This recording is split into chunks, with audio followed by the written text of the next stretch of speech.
வணக்கம் மக்களே. 2 to 3 years அந்த ப்ராஜெக்டை நான் பர்சூ பண்ணிகிட்டே இருந்தேன். நான் எஸ்டர்டே தான் எனக்கு ரியாலிட்டி செக் கிடச்சிச்சு. ஸோ இந்த அனௌன்ஸ்மெண்ட் எதுக்குன்னா, இந்த ப்ராஜெக்டை ரியாலிட்டியாக கொண்டு வர்றதுக்கு. ஸோ சப்ஸ்கிரைபர்ஸ் உங்கள் நெட்ஒர்க்கில் இருந்தால், இல்லை உங்களுக்கு தெரிஞ்ச ஆளுங்க இருந்தாங்கன்னா அவங்களுக்கு ஃபார்வர்ட் பண்ணி இந்த இன்ஃபர்மேஷனை அவங்களுக்கு அவேர்னஸ் பண்ணுங்கள்.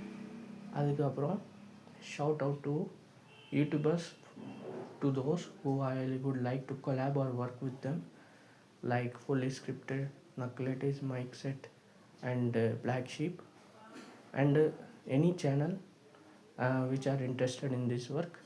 So I would like to give this announcement in the project. யார் இன்ட்ரெஸ்டட் இருந்தால் காமெண்ட்டில் பாருங்கள், இல்லை டிஸ்கிரிப்ஷனில் பாருங்கள். இது பற்றி டீட்டெயில்ஸ் அதில் நான் போட்டிருப்பேன். தேங்க்யூ.